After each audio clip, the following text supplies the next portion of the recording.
Am I a hero? Am I a hero? We're here to challenge your definition of a hero. All right, folks, welcome back to the 10,000 Heroes podcast. I'm just fresh off of listening to your conversation with JB, and I had a great time doing it. I'll quarrel with you just a bit of a bone to pick.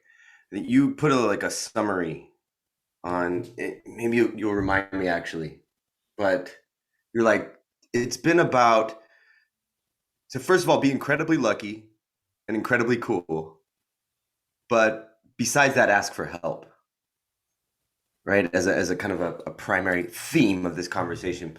I wonder if this will resonate with you. But his ability to just walk away, to sense when something was no longer right for him, and just completely leave it at his heels and walk out. And go to square one. And I was it's interesting, there's kind of a synchronicity or a series of things that have inspired this in me. I was reading, I don't know who it was, maybe it was just a tweet or something, but it was this was the topic that it's terrifying to be in your 40s or something and to decide you're not in the right career. There's something about square one for an adult that is terrifying.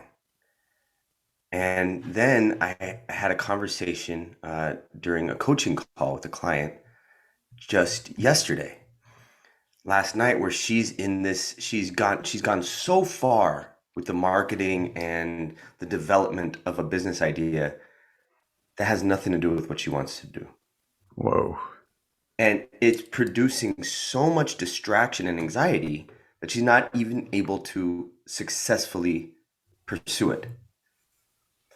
And so we had this kind of confrontation on the call. I mean, a compassionate confrontation. Yeah. Where I pointed this out. And it became a very emotional moment for her. Because the stopping and just dropping that at your heels, it's so it was just like you could picture kind of like a raccoon that won't let go of a shiny object. And because of that, its fist is stuck in a trap. Oh, yeah. It's so often we're like that. And so one thing listening to this conversation was so inspired by it doesn't sound like any of these decisions were easy, but that he trusted something, trusted life enough. And maybe it's a product of having his upbringing, a certain privilege, certain luck in his life, but certainly something that the rest of us can aim at. Yeah. I love that you bring that out of it. Yeah. Because economists have this term, the sunk cost fallacy. Right. But really applying that to your identity, like your example of the coaching client. That's how much harder is that than just, I put $500 into this car, so I'm going to fix it again. But it's really like the car is you. Yeah, exactly. I've invested a decade in this personality or this area of life. And it turns out, no, it has nothing to do with me. Yeah. No, that's wonderful. JB can role model that for us. You're totally right. Yeah. I do that all the time. I'd say maybe I share that with this guy. Yeah. Anyways, it's inspiring, and I'm excited for people to listen to this, and maybe that they can. These are complementary sort of perceptions that we took away, because then the willingness to ask for help in those situations becomes very necessary. 100%. All right, let's jump in.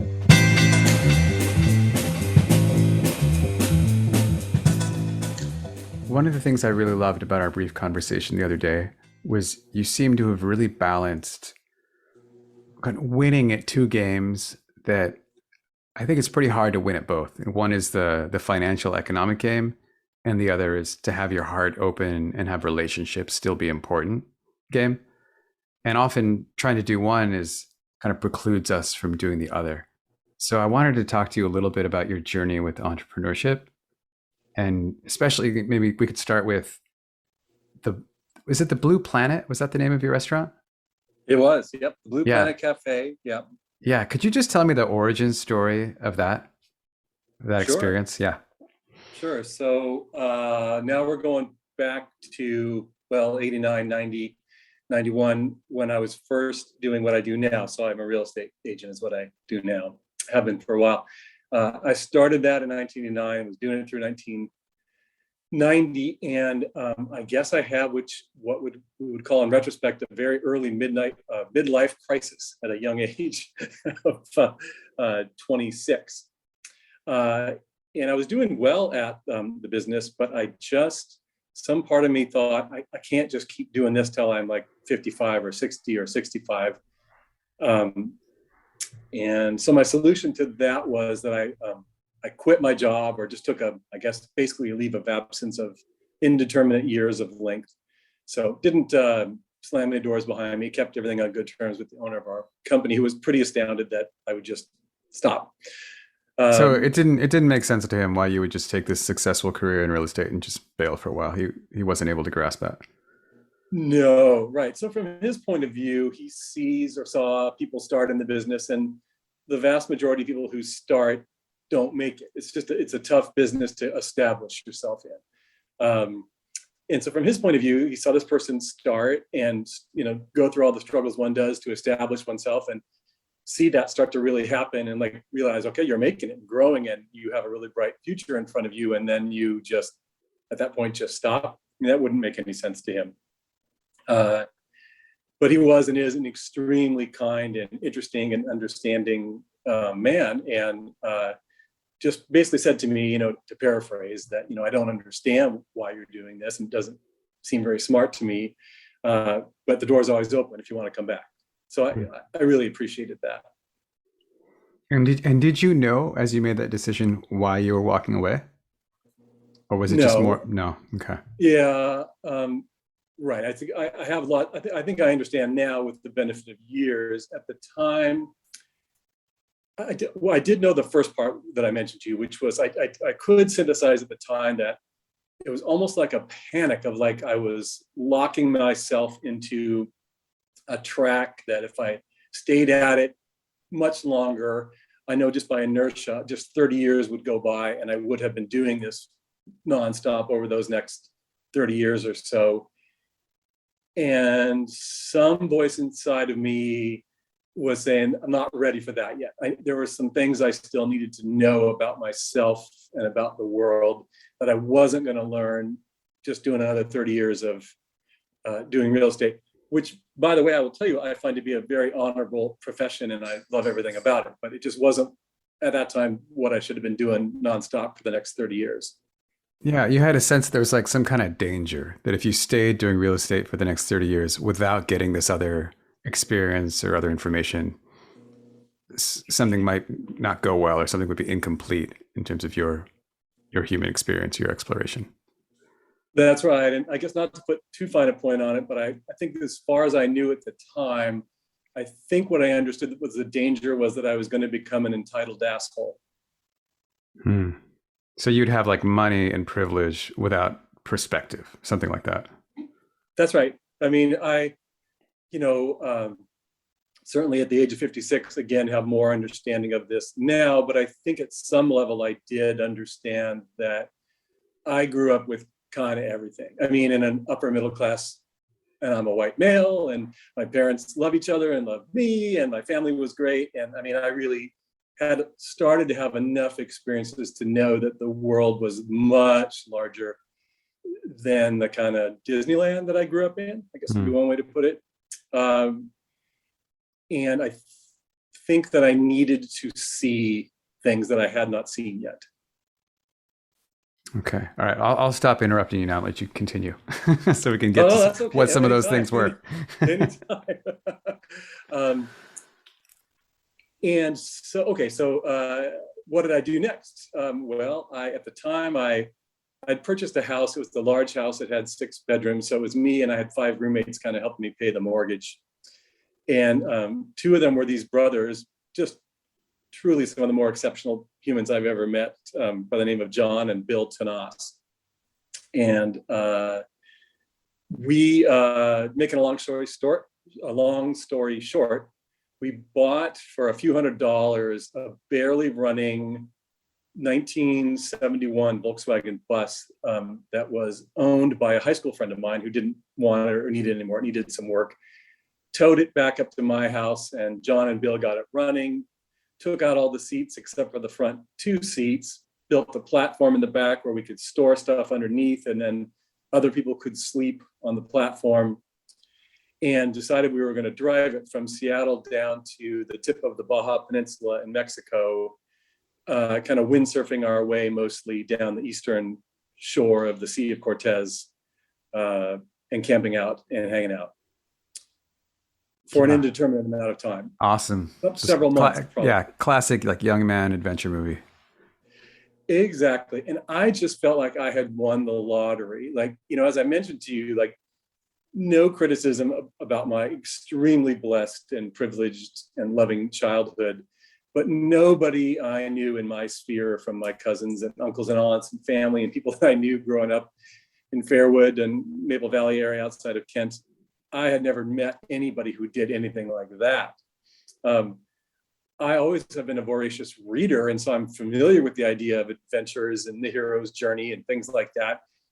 And I always read about things like that. But I think up until then, I never thought that I would live a life that had any of those elements to it. And it just so happened that these wonderful people responded to my piece of paper, put on a bulletin board at the Honey Bear saying I had rooms for rent. And I got to know these guys, and they do things like this.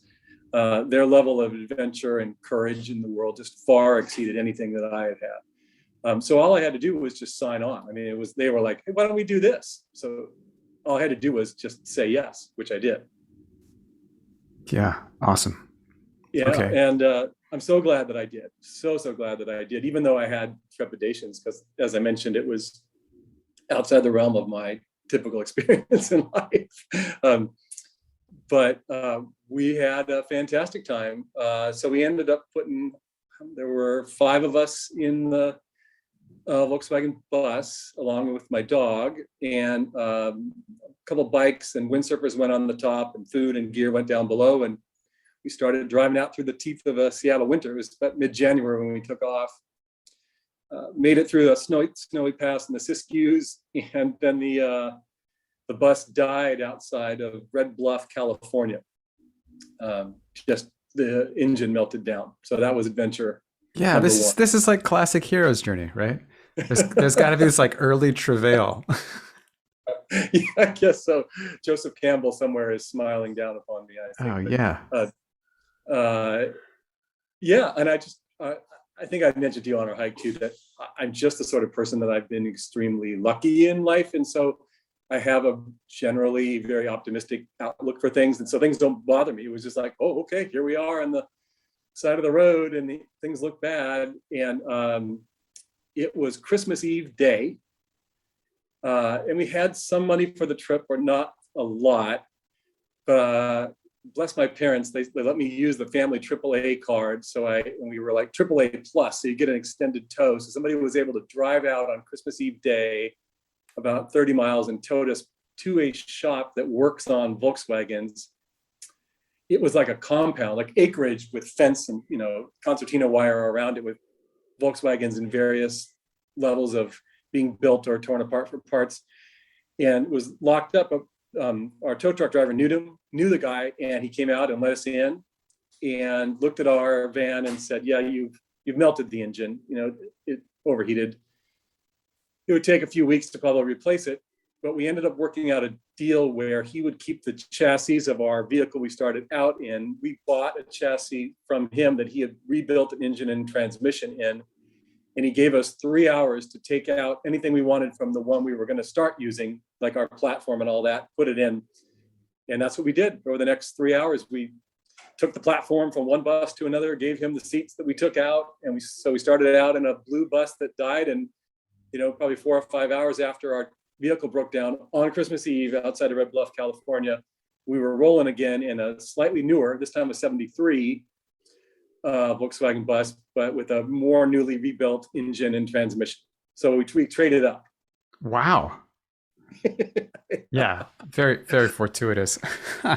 Yeah, and another detail I had forgotten. I mean, it's just how these things go sometimes, I guess, when you put yourself out there, is that whole trade cost us more money than we had. But we had some money in savings. We didn't have it with us. in any way, he drove us into town, and there was a Bank of America there, which was just in the process of buying a local bank called Seafirst Bank, which is where most of us had some of our extra funds in.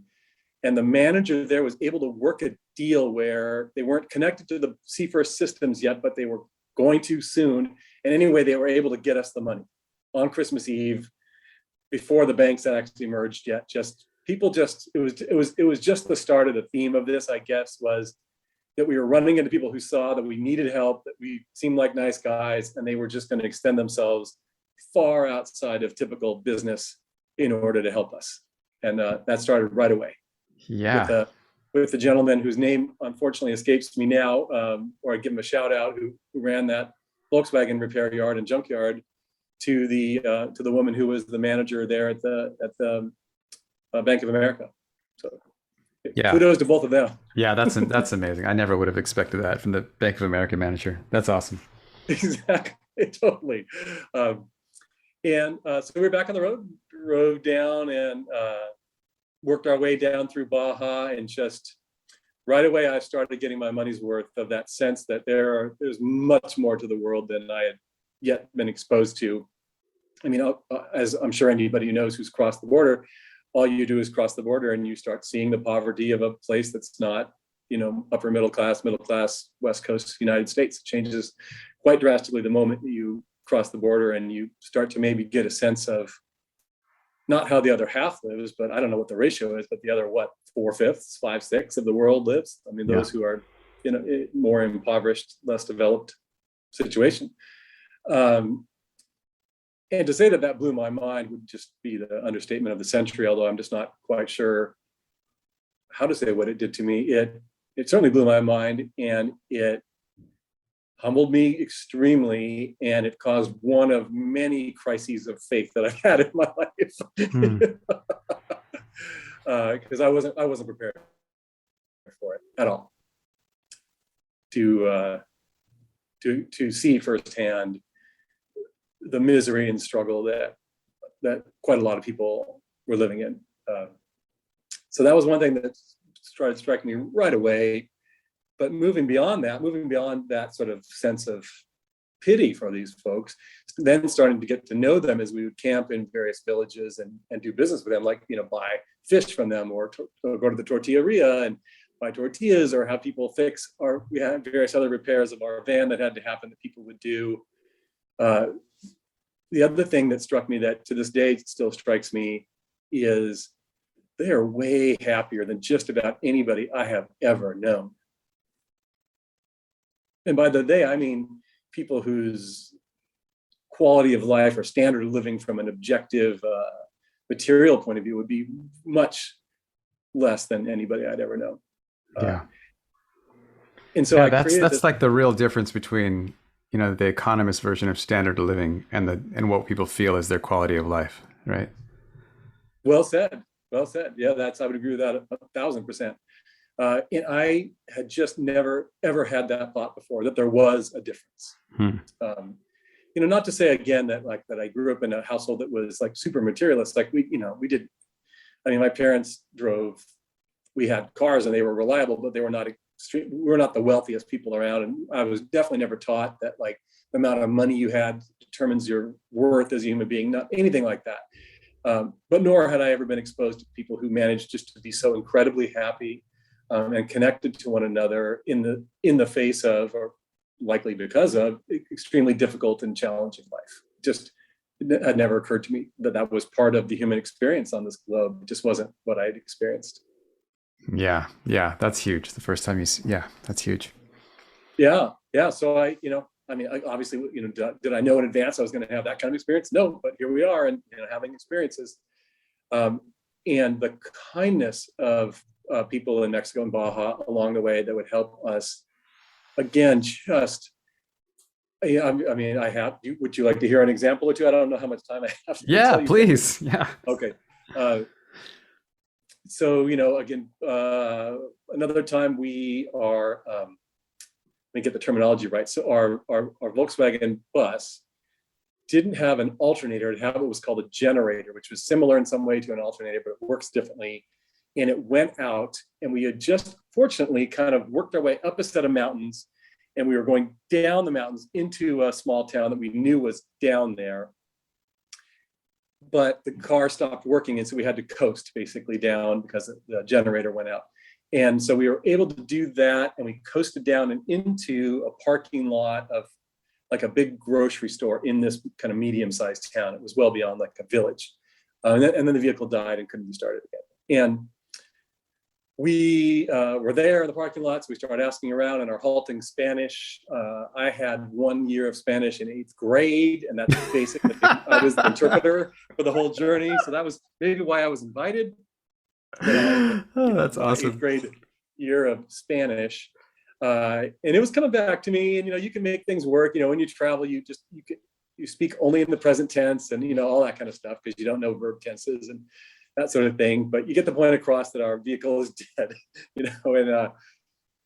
and I mean, just right from the beginning, like from a person in the parking lot, they would like walk us, not show us, but like, okay, maybe half a mile away is the person who can repair it, and they would walk us to that person's shop, which is the ground floor, and his house is on the second floor. And this was early morning, probably like 7 a.m, and knock on that person's door to wake them up. And they came down and explained to them for us that our car's in the lot, about a half a mile away, and it's died, and we're going to need to get it fixed.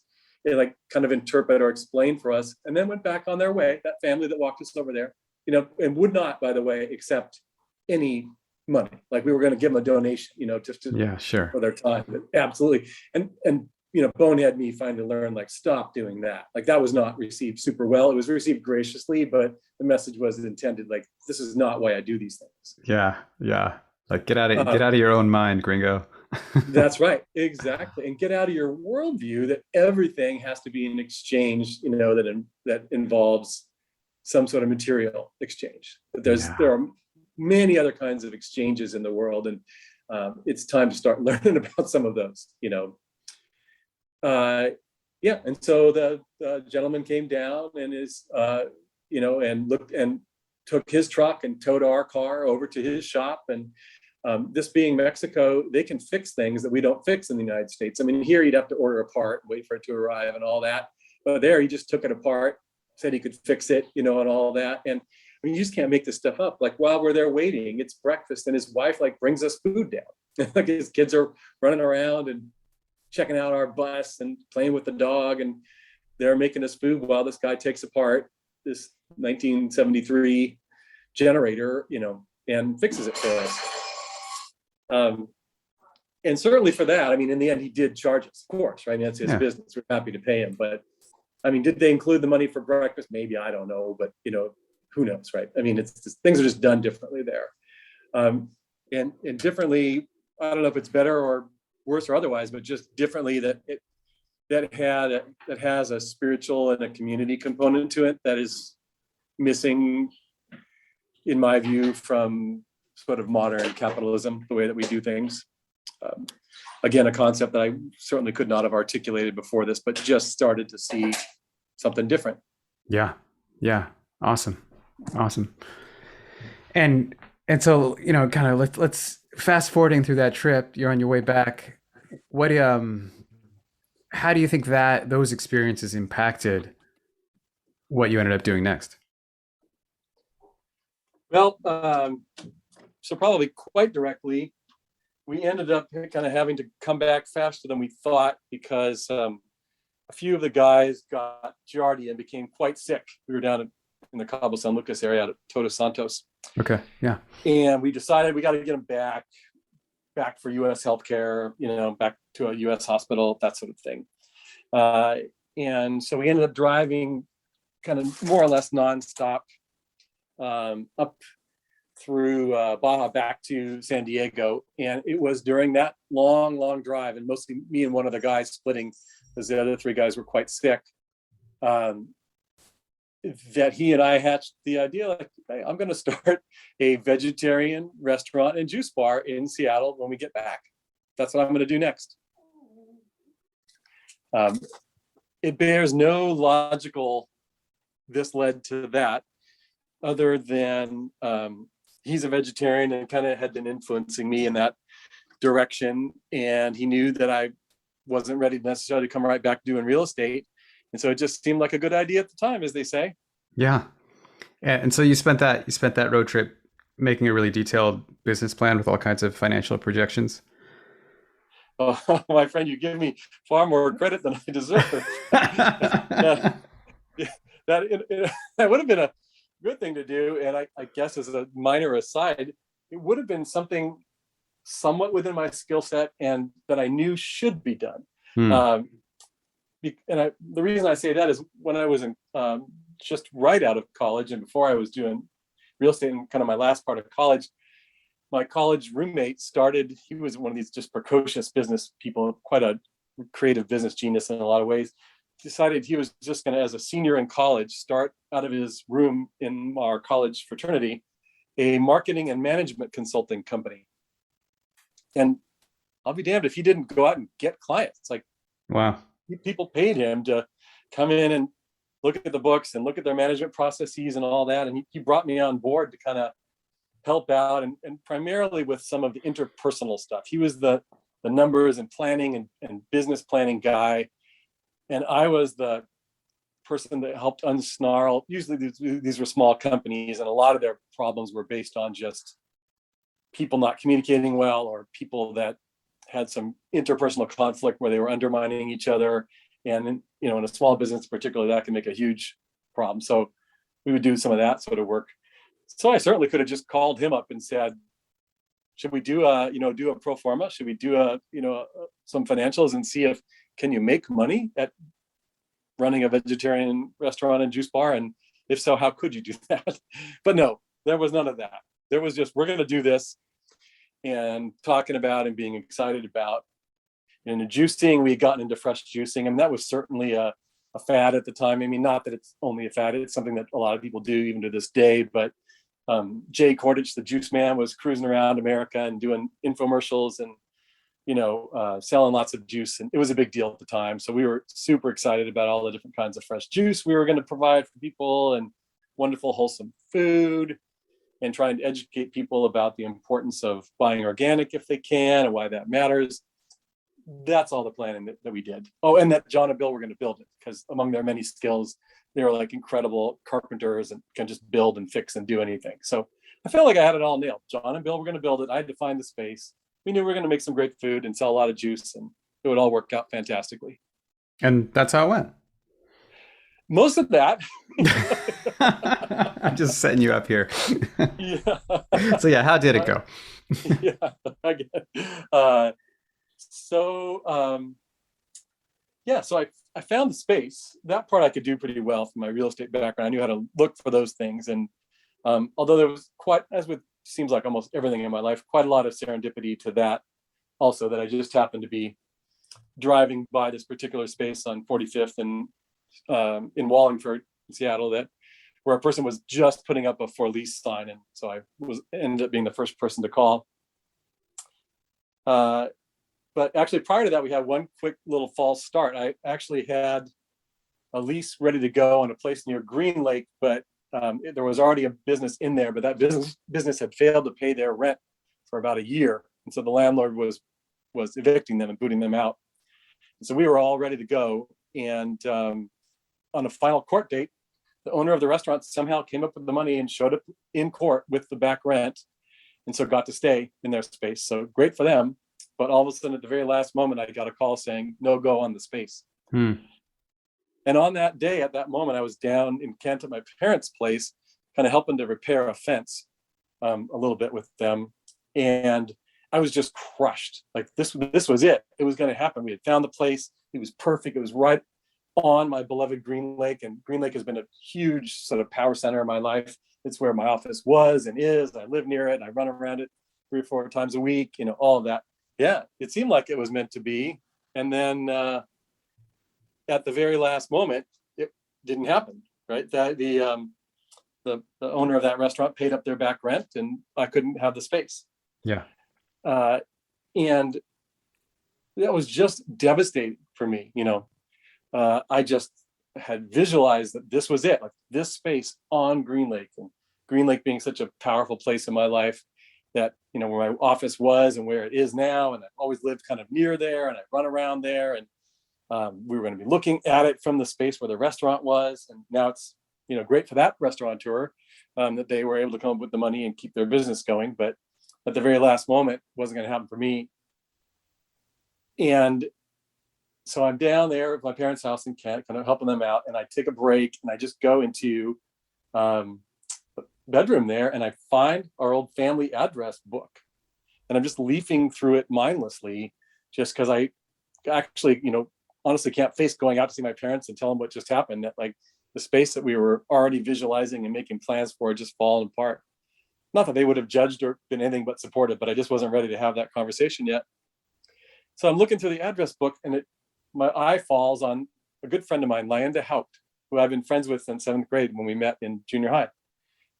And just for no reason at all, I just call that number, this is well before the cell phone era. So it's just her parents' house, their home address, phone. I call, her mom answers. And I say, it's John, and I'd love to talk to Lyenda. Where is she in the world these days? And her mom says, well, you're in luck. She's, came back from Japan about 6 months ago, and she's living up near you in Seattle doing massage there, and gives me a phone number of her home phone number, which I dial right then, and she answers. And so I tell her, hey, I don't know why I'm calling, but this just happened. I was going to do this vegetarian restaurant and juice bar. And like, I just have this vision for it being this incredible, great place. And it's going to be wonderful for community, which, I'm all fired up about community. I just want to help create that in our culture. And all of a sudden now it's not going to happen. She stops me and says, well, why do you think it's not going to happen? All you did was lose one space. There's lots of other spaces. We can find one. And I paused and I said, we? She's like, sure, I'll help you. I'm out here and I'm doing massage part-time, but I've got plenty of extra time, and I can even help you get the restaurant started. I know how to cook, and I've got some other skills, and let's just do this. Okay. Wow. Yeah. So here I'm having some trouble here, because usually what I try and do in this podcast, in these interviews, is pull some kind of lesson from each of these interviews. It's like, wow, this is something we could all do to improve our lives or be more fulfilled. And yours just seems to be, you have to be incredibly lucky. Yeah, I guess that's not a very generalizable. You just got to be born with like the incredible gifts of synchronicity and serendipity, like JB was. No, I'm playing with you a little bit, but that's amazing. That's you just randomly called this person and spilled your heart out to them after not talking to them for 10 or 15 years. And they were just 100% down to help you and make this happen. Yeah, and did so. I guess if there's anything for me that I would view as maybe somewhat generalizable, if I do anything right, maybe a couple of things would be, I guess I'm always good at asking for help. I know that the world seems to be full of people who like suffer in silence and really retreat when things start to go badly for them. Yeah. Or things go not according to plan. And I have just never been one of those people. I don't have that kind of pride. And when things have gone well for me in my life, it's usually kind of based on that. Like, things don't always go exactly according to plan, but if something gets set back, I guess my first instinct is always to start reaching out for help and asking for it.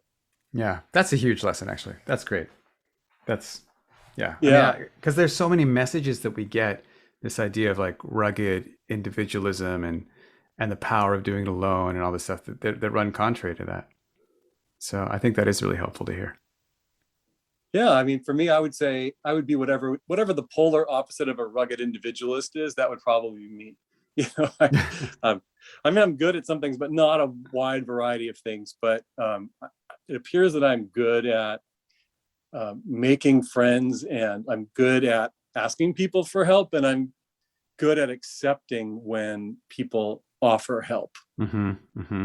Which seems to be another thing that I think maybe a lot of people struggle with, kind of like you said, based on our society. Yeah, it's totally true. We have trouble accepting compliments, trouble accepting help, for sure. Yeah, it's part of that whole narrative. Yeah. So I guess if I had to give a thesis, so someone asked me to write an essay like, how in the hell did you get this restaurant started? I guess it would be, keep moving when a setback happens. And maybe that's something else I do decently well, right? Is just don't fold your tent entirely, even though I had a moment there where I kind of was thinking that. But in general, if things don't go exactly the way as planned, just keep moving. Ask for help and accept it when it arrives, and I think that most people would be surprised that could be pretty effective in life. I guess my life experience, I don't think is that unique. I don't think I was born under some star where I'm just so much more lucky than the average person. I think people do want to help. And then when you do ask them for help, you'll be surprised at the response you'll get. There's something innate in humans that hasn't been drummed out of us yet, and hopefully never will be, that we do respond if people ask us for help and it's within our ability. I mean, not always in all situations, but more than people might expect. Yeah, I think so too. And there's this book I read a couple of years ago by Peter Singer, I don't know if you're familiar with Peter Singer, but he's a moral philosopher and kind of a proponent of effective altruism, this kind of philanthropic movement. But he highlights all these studies as to the situations in which we like to help and we do contribute. And one of them is we like to see like the concrete kind of visible effects of our actions. So people are much more likely to contribute if it helps one person go to school than if it helps, and that person has a name, so if it helps like Jenny go to school, people are likely to contribute rather than a more cost-effective contribution that would help 100 kids go to school, but you don't actually know their names or you never met them. We like to be able to see the effect of our helping. And so you're like, when you ask for help, you give someone a very clear indication of you can help me out, and it would make a big difference and you would see it immediately, it speaks to our need to contribute, right? And see the progress of our contributions. Well, that makes perfect sense to me. I can see that totally. That person is in front of you and it's like you said, concrete and immediate. Could you help me do this? Could you help me accomplish this? Versus, do you want to make a donation to cure world hunger? Yeah, exactly. Yeah, and I can't remember a single time where someone has asked me, or not even asked, where I've seen someone pushing a car and not being like, oh, I'm going to go push that car. Because you get involved, right. You push the car gets started, and you're like, great, that took 10 seconds, and now I just helped push a car, and I feel so stoked. Right, that's right, exactly, and that's exact, and then onward from there. I mean, that's for a total stranger, right? And then for people that we know or have some connection with, we're willing to probably extend ourselves quite a bit more if we're asked for help. Oh yeah, yeah, but we're willing to push a car for a total stranger for sure. Cool. So you got the restaurant started.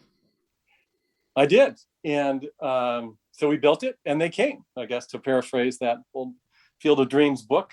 And it was lovely. I mean, John and Bill and Lyenda and some others that were involved, like the design they came up with, the way they built the bar, the space. I just was astounded at what came out of it, because the space prior to us moving in was a Domino's pizza delivery cooking kitchen. So we kind of tore out some of that and made it into a place that the kind of person who wanted to get, yummy organic vegetarian food and fresh juices would feel comfortable hanging out. And it was transformed, and just a broad variety of people, once again, far outside the realm of experience that I had ever had before, started coming in the door. And so as a business, it was not a success. It did not take in enough money to make a profit. I lost quite a bit of money actually over those 3 years. But as an educational venture for me, getting to know people from majorly different walks of life, different ways of looking at the world, different life experiences, in retrospect, it was money well spent. Yeah. So you bought yourself a front row ticket into kind of alternative Seattle of the 90s. That's right. Exactly. With everything that would entail, from, one of the gals who worked for me, she was from Athens, Georgia, and her best friend growing up was Michael Stipe's younger sister. And so the REM guys would come in and have juice at our restaurant, to meeting some of the most amazing, like lifelong committed Rastafarian guys. And I had never, that whole belief system or cultural system was far outside of anything I ever would have known. To becoming friends with the last surviving member of a commune from Northern California called the Brothers and Sisters of Christ, a guy by the name of Gary Christ, who just lived penniless and shoeless and would wander here and there and just do work in exchange for food and lodging, and had been doing that for probably 25 years before I met him. I don't know how else I could have met a person like that, who certainly, on my deathbed, when I reflect on the top few people who have had the greatest impact on my life, Gary would certainly be one of those. Wow. Yeah. Oh, that's beautiful. Okay. Yeah. So you invested this time, you persevered, you made this dream come true. You had 3 years of an incredible learning opportunity. You met some of the greatest characters and mentors and role models of your life. And then the whole thing went under. And how did you, in this journey of spirituality on one side and journey of entrepreneurship on the other side, that's a big moment to have a business go under. How did that affect you? Yeah. So, and I do realize now that has been the sort of journey in my life, is trying to combine spirituality with practicality. For spirituality and entrepreneurship, because I have always been drawn to being an entrepreneur. I've been the sort of person ever since I was young that has started and run and grown businesses versus being more of an employee. That's never been my thing. But I've always been interested in spirituality, and so it was a spiritual success in a lot of ways. Like, not only just educating me, it's not only that everything matters about me, but it was a community that many great friendships, several married couples came out of it. Like, lots of good community and happenings came out of that, but at the expense of the business side of it, at the expense of practicality. And practicality is not to be ignored. You can ignore it for so long, and then one day the landlord comes and chains the door shut, and your business is locked out and nobody can come in, and it's over. So practicality, or as my friend Sean likes to say, reality is so real. Yeah. It's persistent. Yeah, exactly. It's persistent. And so for me, certainly, definitely a bad day and a tough period of time, and what's next, and what am I going to learn, and what am I going to do next? And eventually, like about a month later, I ended up having coffee with a buddy of mine that I went to college with, and he's a very practical guy, like 2 different master's degrees in engineering, and looks at the world kind of that way, although quite a fascinating world traveler also. And he said to me something along the lines of, in my line of work, it's not about not making mistakes, because mistakes get made all the time. It's about learning the right lessons from your mistakes and trying to not learn the wrong lessons. And his take on me was, man, you seem really depressed, and that means you're learning the wrong lesson. Like, you seem to be learning that you're a failure, which is very different from, I have failed this specific task that I can do differently in some way in the future. That's the right lesson. Yeah. Wow. What a commitment to your friendship. I mean, how much does that speak about how much that person was invested in you to give you that hard advice, instead of just being like, "Oh yeah, I'm so sorry," the normal listening and some kind of vanilla compassion.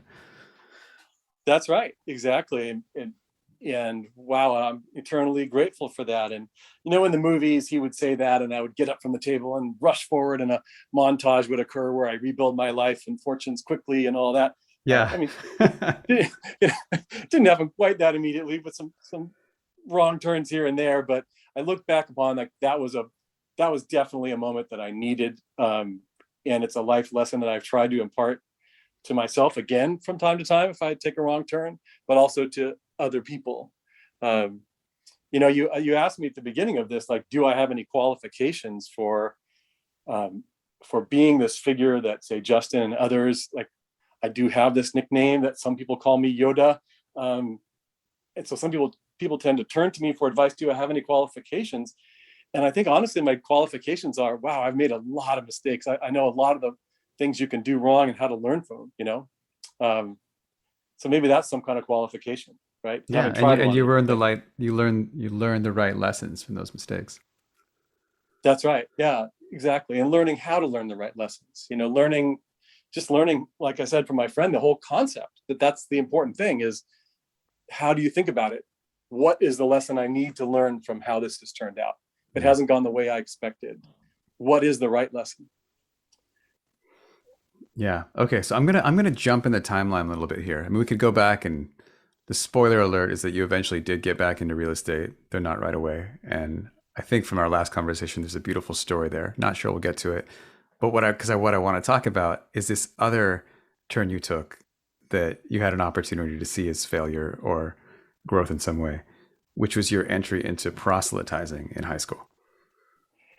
Sure. And I just, we talked about that a little bit the other day, and I think that would, just be a fascinating and hilarious thing to tie that story in.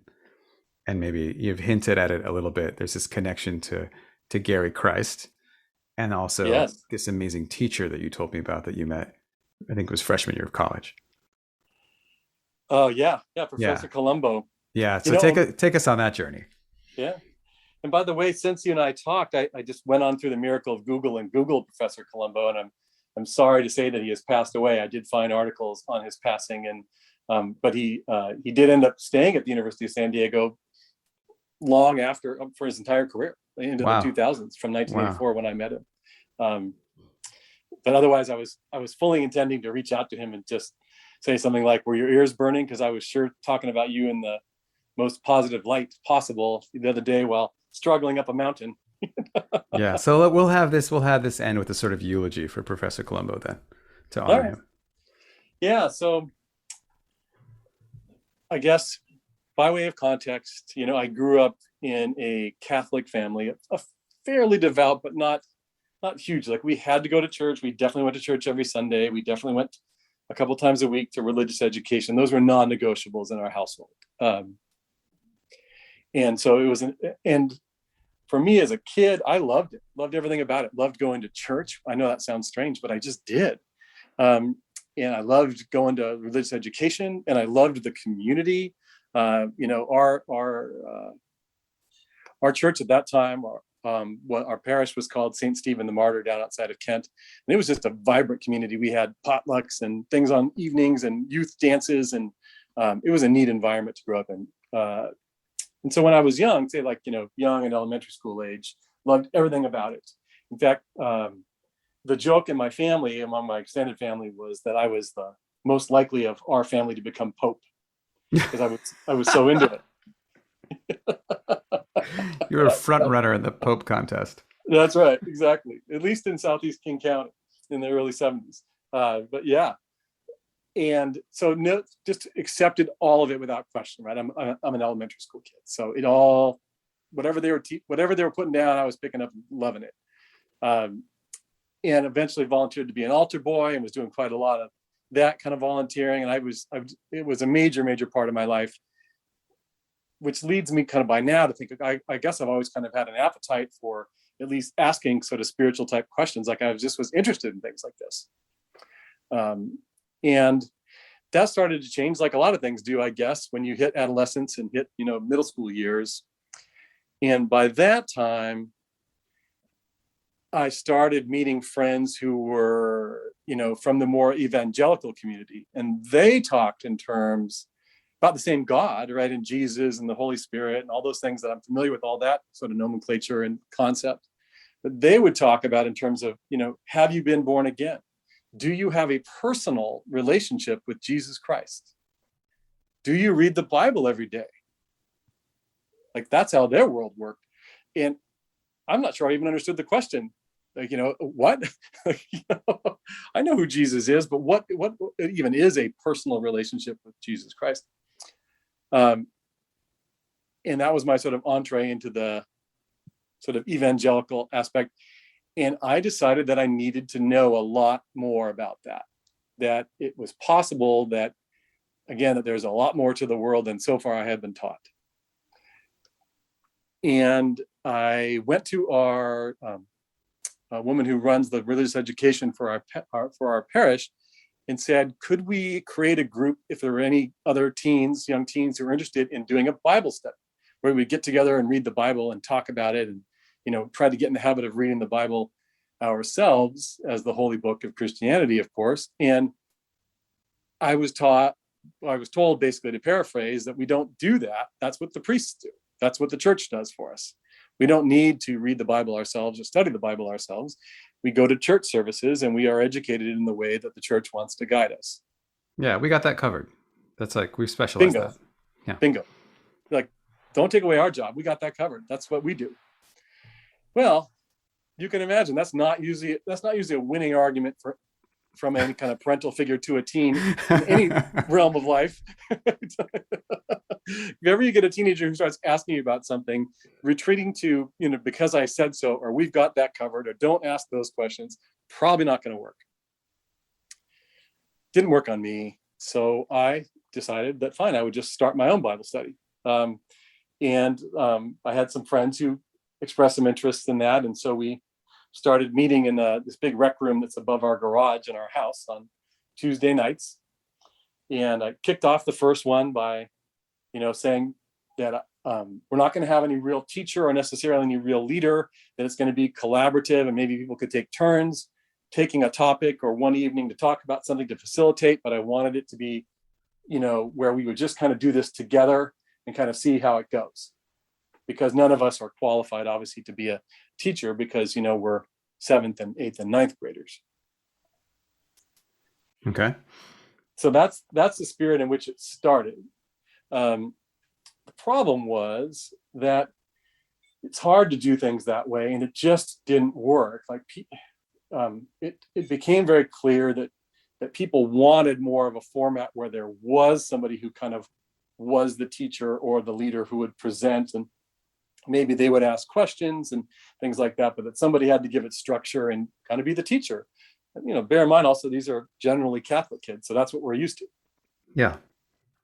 And so I scrambled around and searched to try to find somebody for that. I found somebody for a short term who was doing that, who was older than us, who was in college, who could do it.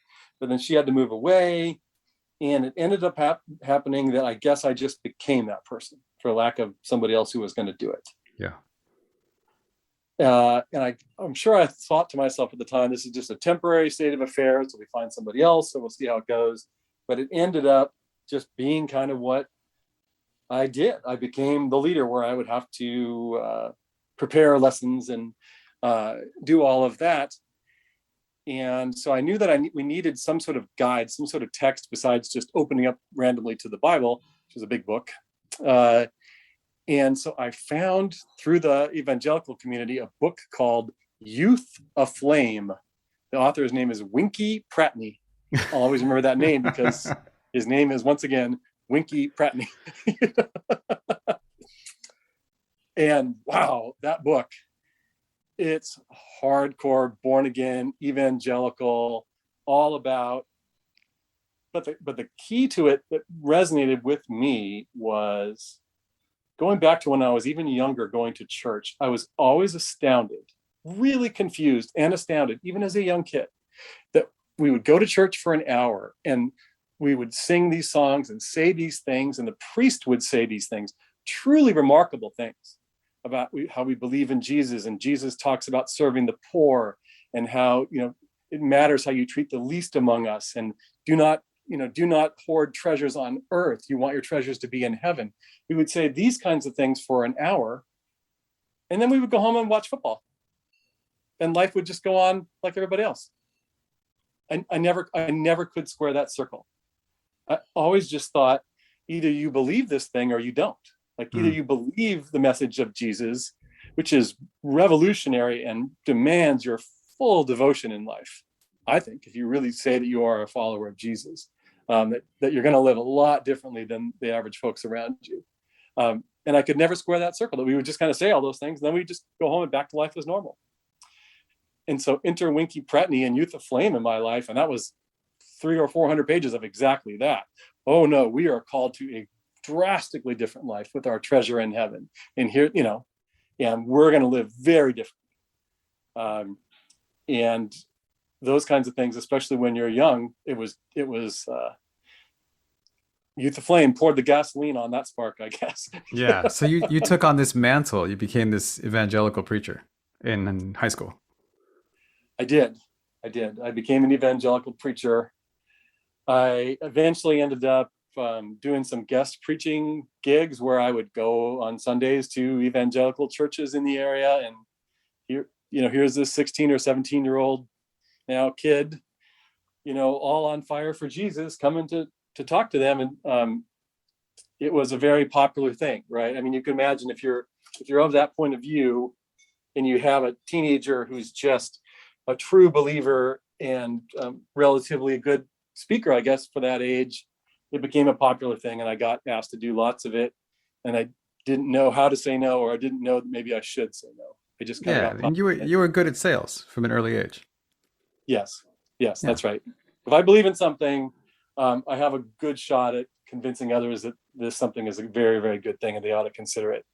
Yeah. And so how did this, I mean, I'm sure we could go for hours about the detail, and I'm sure there's like lots of juice there, but did this end? Are you still doing this, or how did this come to kind of the natural conclusion of this era?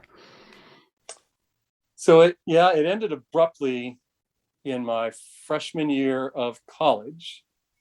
So I'm moving away from home. I'm living at the University of Washington, but for most of my freshman year, for the winter and the fall and the winter of it, I would come home back on Tuesdays to lead the Bible study.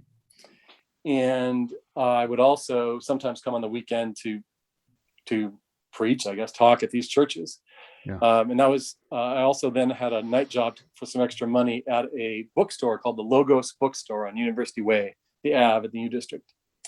And I was the night clerk there, and I could read any books I want when it wasn't busy, and I could also borrow them and just take them and read them. And like I said, I've always been a huge reader, and so I would, and I ended up, but by now I'm a freshman in college, and I'm starting to notice that, wow, there are other religions in the world. Like I kind of news flash. It took my freshman year of college. Breaking news. Yeah, exactly. Breaking news. Exactly. For example, during my fall quarter, I only lived one quarter in the dorm, but I did the fall quarter. And one of the cluster mates, so we had like 8 of us living in this cluster in the dorm. One of them was a Muslim. I had literally never met a Muslim before my entire life. Honestly, just didn't, and he became a friend. He was a really good friend, and he had very, very different beliefs. We'd talk about them, and they were very different. But I mean, lots of similarities to all these Abrahamic faiths, but clearly very different than, I had been taught. And I was taking classes, and anyway, I was all of a sudden becoming aware of that there just are other people in the world besides only Catholics and evangelicals. And I ran into a book that I started reading from the Logos bookstore. It was called God, That's Not Fair. And it was a relatively small book, probably 150, 200 pages.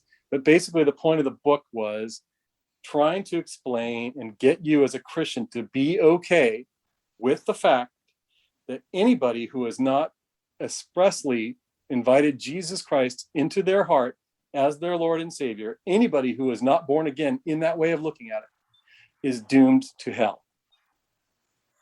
Anybody, everybody. So most Christian people or theologians might want to make some arguments or some accommodations. So all the babies that were born in Jewish or Muslim or Hindu countries got like some kind of special treatment or something like that. And this book was doing the opposite. Precisely. Exactly. It was doing the opposite. You're either born again or you're not. And we don't understand all of God's ways. And yes, what about all those people that were born and lived, righteous lives in places where Christianity didn't exist or before Jesus was even born?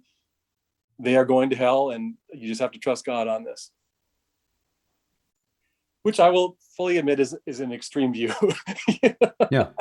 But it's in that same tradition of like, hey, if we're going to take this seriously, we're going to take it really seriously all the time. Thank you. Well said. I think that's what I'm searching for to tie it exactly.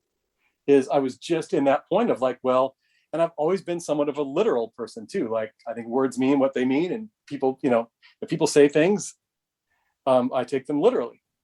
I'm the sort of person, if someone says, well, it'd be great to get together for lunch sometime soon, I pull out my calendar and say, when?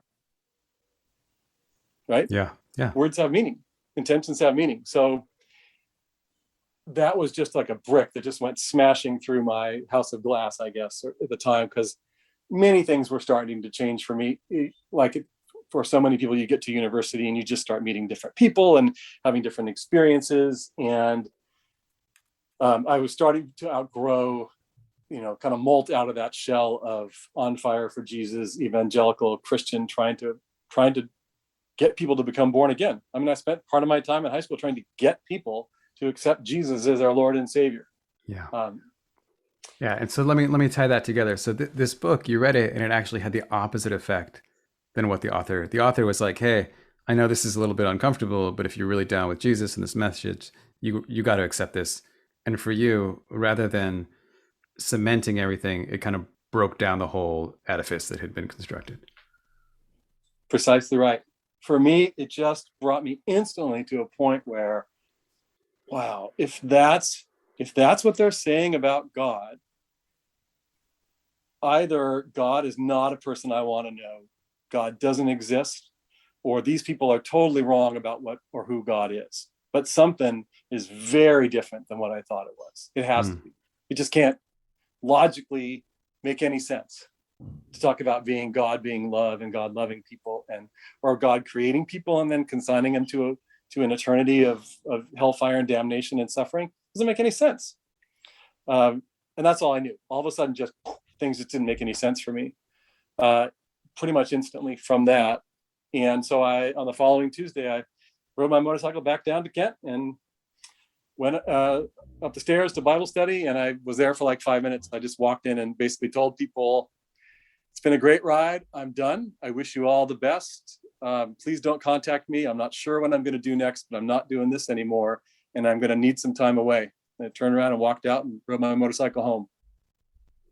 Wow. Wow. Yeah. I mean, that part's very cinematic, right? Yeah, there you go. That part actually would be the montage that you would see in the movie, I guess. Yeah. And so I needed to get away. And so right away that next winter semester or quarter, that's when I transferred down to the University of San Diego. I just needed to get out of Seattle and out of the greater Seattle area because it was uncomfortable. Like my friends were calling and coming to visit, and they were naturally and quite understandably extremely concerned about me in all kinds of ways. I mean, spiritually and emotionally and mentally. You were going to go to hell then. I was going to go to hell, and I was having a breakdown, and absolutely. Yeah, of course.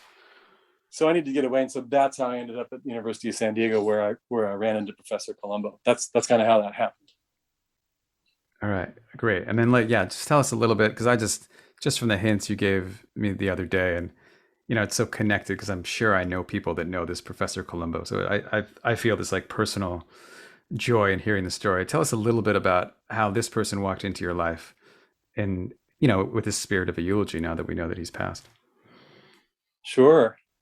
So, I guess not to overstate it or over, be too overly dramatic, but I think you get the feel that at this point in my life, like I think if I live another 100 lifetimes, I will never be as lost as I was at that moment. I mean, I was shattered, absolutely shattered. Like nothing made sense to me anymore.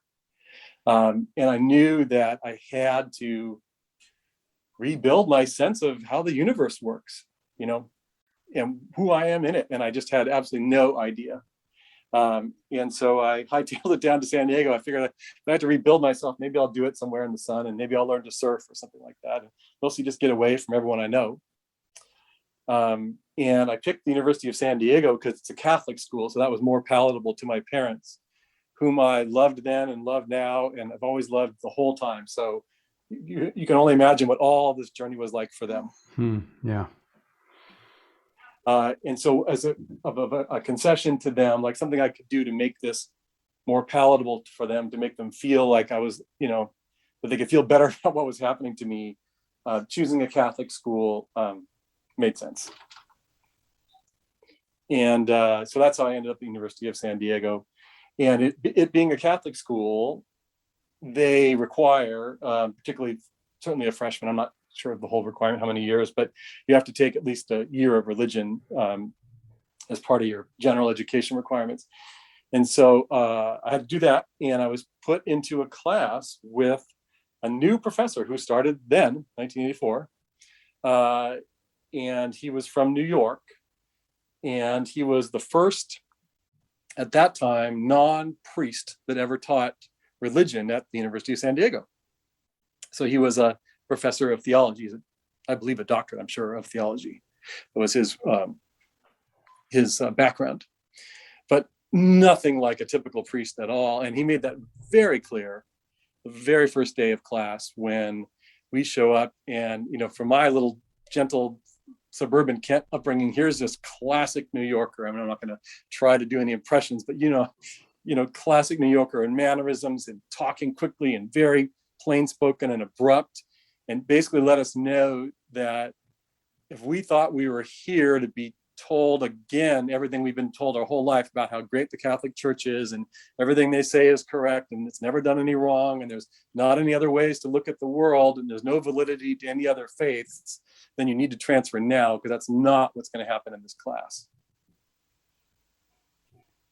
And I don't think I actually burst into tears, but internally I'm sure I did. Like, it was just like I'm so in this class. Like, somehow this is exactly the class for me. Just there you go, more good luck, I guess.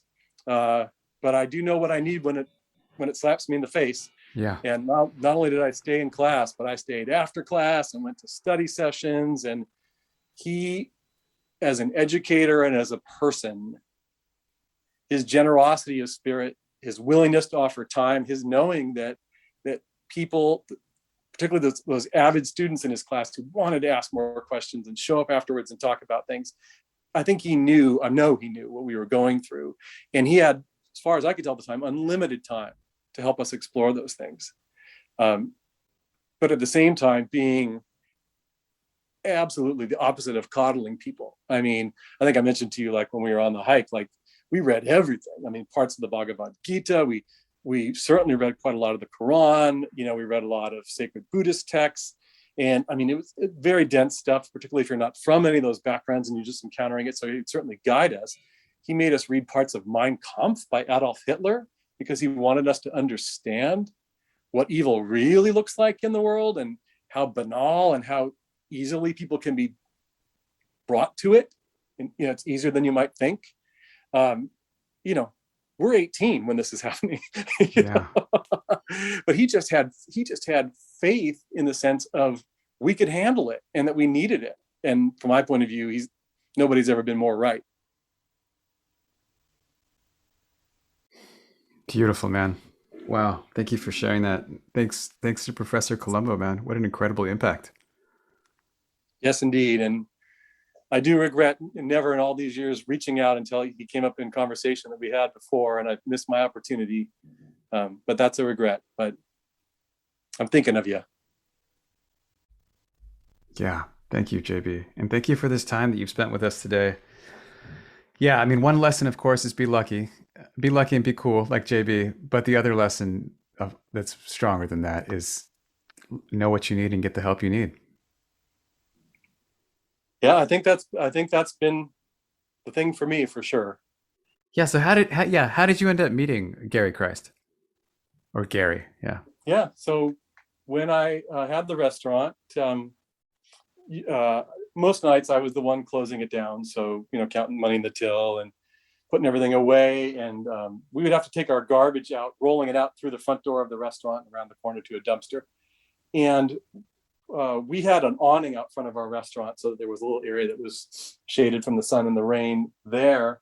And one particular night, I'm sure it was fall or winter because it was raining pretty hard, I rolled a garbage can out there, and there is a person leaning up against our front door under our awning to stay dry, who is, sitting full lotus position, the most peaceful look imaginable, but just a sort of person that you just don't normally run into. Barefoot, long salt and pepper beard, long braided hair, kind of a white turban, white outfit with a blue jacket, and just the most beatific and peaceful expression on his face that just instantly arrested me. And I didn't know what to do. So I just kept rolling the garbage can around and took it to the dumpster and came back. And on the way back, I finally thought of something to say to him. And I just said to him, I just have to ask you, but you don't look like the typical homeless person that we occasionally see around here. And he kind of smiles, this really radiant smile that he had. And he said to me, oh, brother, I'm not homeless. All of God's world is my home. And then he pauses again and he says, but more practically, brother, is it okay with you if I just stay here for the evening so I can stay dry? Here being sitting on concrete, it's probably 45, 46 degrees outside. He's not getting wet, but that's where he's going to stay all night. And I said, I think we can do better than that. How about you come in? So he does and comes and sits down at the juice bar while I'm kind of taking the juicers apart and cleaning them, and we start talking. And I get a little background, which is that he travels from place to place. He doesn't accept or have any money ever. He doesn't wear shoes, like I mentioned before. And he's here in Seattle. And he's just got to find himself somewhere more permanent, meaning he's here for a particular period of time to visit some friends here. And he might end up working its way out to an organic farm somewhere where he can do some work and stay out there. But he appreciates being able to stay with us for the evening. And I said, well, no problem. In fact, you can stay here for a while if you like. And I don't know why I said that, other than just if you met him, you would know. Like, there was just never any chance that he was going to cause any problems or steal anything from us or anything like that. There was never any chance that anything other than just positivity was going to come from having this guy around. I just knew it. I was 100% certain of it. And so basically what ended up happening is he stuck around for a few months. And during the evenings, he would repair things for us, because if you have a restaurant and juice bar and bakery and all these things, there's just always things breaking in ovens and juicers and blenders, chairs, tables, all that kind of stuff. And so that's what we did. He would stick around at night and fix things. And he was incredibly good at fixing things. Like, he just knew how things worked. You could just take them apart and tinker and fix them. And in exchange for that, he could stay with us. And also we gave him food, which he didn't eat much, but he loved the organic food and juices, And he became a friend during that time. We spent lots of time together. Usually we talk every evening. Sometimes we'd go on hikes together, me in my keen hiking shoes and him and his bare feet on the rocks and roots and gravel of hikes. And the word that, I'm not sure if I remember the word he described it. Somebody said that he was like a sadhu. Is that the right word? A sadhu? Yeah. I mean, that's what comes to my mind. So that is more in Indian culture, right? Yeah. I mean, it's a kind of renunciant, that has given up a lot of the worldly attachments. There's all different styles and rules they might take, but similarly, no footwear might be one of them. Not touching money might be another one.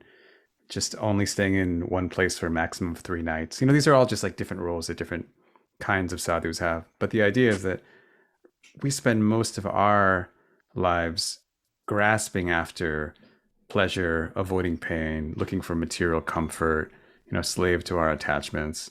And the sadhu is someone who has done all that, but then has made a commitment to put that aside and look for truth. Wow. Yes. So that's exactly who Gary was, and hopefully still is. I do not know. But that's absolutely where he has been. His mother was an Auschwitz survivor. He grew up Jewish.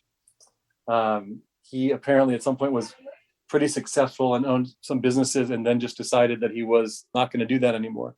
And he ended up in Northern California with the brothers and sisters in Christ and renounced everything. And one by one, they drifted away, but he said he was the last one of them kind of living that life. And he was very much Christian. I mean, he called himself a Jesus person. He wouldn't say I'm a Christian. He said I'm a Jesus person, which you can imagine by that time in life, that distinction made a big difference to me. Yeah. Because we need way more Jesus people and far less super religious people, in my view. Yeah. You learned that in your youth. I did. And I think it's abundantly clear the more older people get. but he just lived it. I mean, he would just be there, and oh my gosh, were people drawn to him? He would sit at the juice bar, like sometimes during the day, if he wasn't working that day on other things, and he would just sit there, and people would just they couldn't help it. They would just come up and just start talking to him, and he was just the sort of person that if someone had something to say and they had an hour they needed to say it, he would just sit there and listen to him. But he wasn't ending those conversations with, here's why you should accept Jesus as your Lord and Savior. Not at all. Of course Right. not. Yeah. Truly one of the more just quietly charismatic, spiritually evolved people that I think I will ever meet. Like at that point, I wasn't sure that such people really could exist. And then I met one. Yeah. So maybe this is my plug for either for travel or I don't know what it is, but I've had these totally transformative relationships and experiences just like this, what you had with Gary, with people who are on that other side of the material divide, people who are not running around trying to get paid or trying to keep their daughter out of the hospital or whatever the like day-to-day material things that we work with. And I just wish we had more of that crossover and more of that interaction from the kind of renunciant monk world and our normal householder world, because it's just so inspiring and so beneficial to get a glimpse of what that's like. I accept that plug 100%. I agree with that totally. My wife, who is a Thai Buddhist, would agree with you 1,000%. She comes from with a culture where they intermingle, people living everyday workaday lives, and then intermixed in their society are the renunciate monks. And I know there are plenty of societies like that in the world, and our sort of North American or Western European society doesn't really have that tradition. And I'm hoping that maybe there'll be more of that at some point. Like there's so much benefit just to have those people around. Just being in their presence is remarkably healing and inspiring for people. And just their being there almost just kind of slows down the wheel of so-called progress that maybe we need to slow down sometimes. Yeah. I used to think that that's what I needed to do, was be that kind of person. That was what I was supposed to learn, was that I was going to become that person. And for various reasons, that's not the way that my life has gone. And I have chosen not to become that kind of person, but it doesn't in any way diminish. In fact, of course, it increases my respect for those who do choose that path. Yeah. And what was that process of clarification like? Like, how do you know, or when did you know, or how did you know that that wasn't your path, or has not been your path so far? Yeah.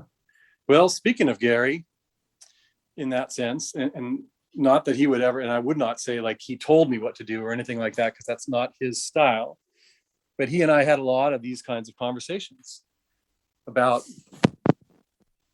religious, more renunciate kind of life. Back to the kid who wasn't obviously ever going to become Pope, but thought about being a priest for a while, and then was an evangelical preacher for a while, and various other things.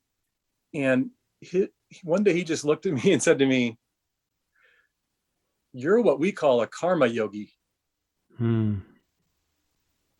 Says your role is to live in the world, in the practical day-to-day world, but try to make it better in the ways that you can from within,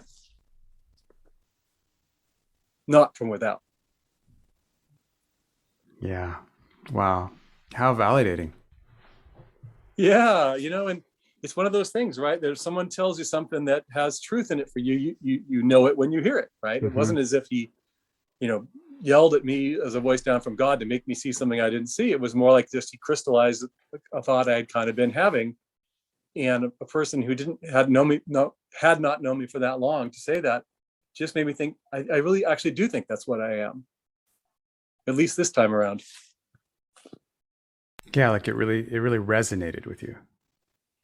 Yeah, and the whole idea that was a valid way to be, right? That was a perfectly valid and noble life choice. I don't know, noble makes it sound too high and mighty, but a perfectly reasonable and valid and useful and necessary part of life choice. Like the world does need those too.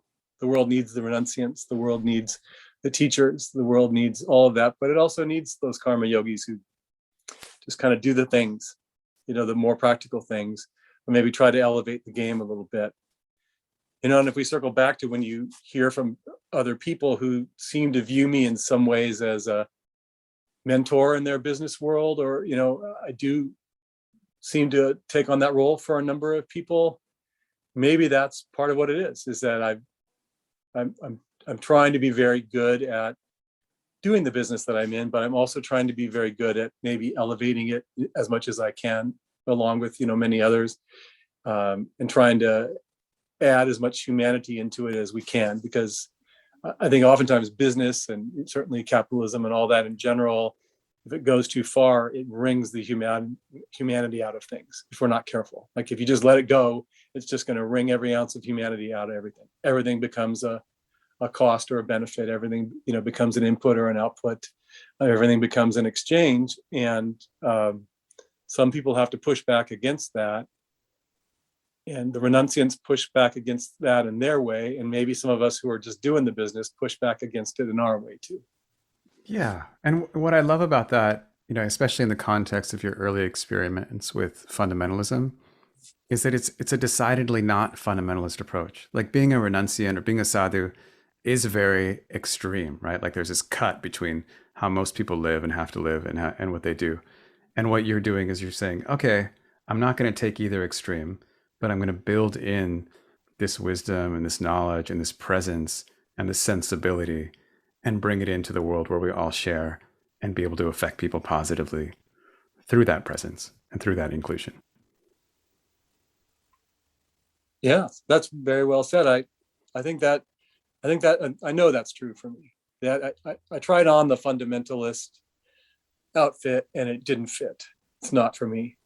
And I would honestly, now that decades have gone by, I would go further than that. I would just make a statement that I don't think it should be for anybody. I think it's inherently toxic. I think it is not valuable. It's not the right way to go. It does way more harm than good. Meaning the fundamentalist, us against them, we're the right way, everybody else is the wrong way. That sense of fundamentalism. Yeah. And you're able to rescue some of the passion that led you that way, and this commitment to exploring these questions of what is it to lead the good life and what is it to lead the true life, and bring it in without all that baggage. I think so. I mean, it took me a while and lots of false starts, but if I have anything to offer, I think that is what I do have to offer, is maybe some level of synthesizing that.